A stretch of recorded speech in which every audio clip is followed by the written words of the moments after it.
that he and Peter Lawler put together, and it's just and having, of course, I should have made that clear up front. This is Australia Day in Australia. It's Independence Day in India, I believe. We both have reasons to celebrate. I'm sure in India there's a great deal of celebration. In Australia there's an attempt to actually not it's Independence Day. It's actually Happy Republic Day in India, which is effectively the same thing. So the issue of Australia Day and Republic Day being the same day, which is rather interesting. And we try to celebrate here today, but it's so damn hot outside. It's 41 degrees. You're best being inside, surprisingly. Even though it's quite sunny, it's still stiflingly hot, and not a day you want to go outside. So there are some of the aspects of the press. Again, the whole racial issue still is lingering, both from an Indigenous population side as well as the case being open for the investigation of what happened in Sydney with Mohammed Siraj and the like. The movements within the administration, and again, both Peter Lawler talking about the Ashwin scenario and Gideon Haigh once again bringing up the frustration with Cricket Australia.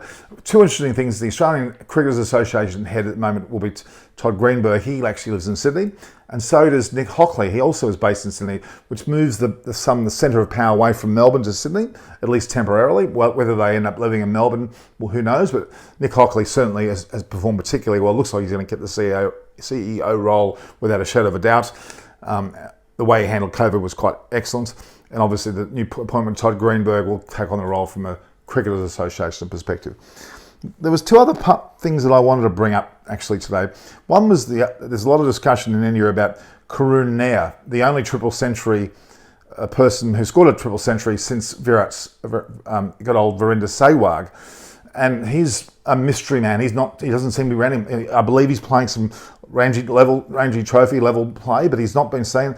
And it might be rather timely with England coming out to India that a man who can score a triple century and who was young and exciting, we all looked up to his potential, is not there. I mean, quite frankly, India have got so many players, they may not need to have him there, but where is he? What's going on? What's the story? There's been a few reports about him, whether he's percolating around there, may rise as a player once again sooner than later, but a man that can score a triple century in a test match and not get a position in the team is interesting. Has he not got on the right side of people? I'm not sure, but we can talk about Usman Khawaja somewhat in Australia. Is there a similarity? I don't know. Maybe you can help me as viewers understand what's got wrong with Karun Nair.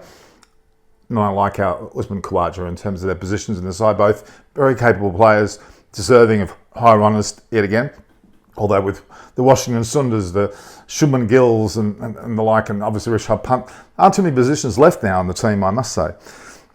There's one last lingering thing that I don't want to say it annoys me, but it does irk me somewhat, is there was this particular fellow here in Australia called Krishna Kumar. I think Burya Majumdar also interviewed him on his show Sports Today. Ravichandra Ashwin wanted to get a hold of him to actually interview him on his press. The reality is he did go to CNN of all bodies. I'm not too sure why he went to CNN, but he went to CNN and talked about the whole racial abuse that he copped in Australia.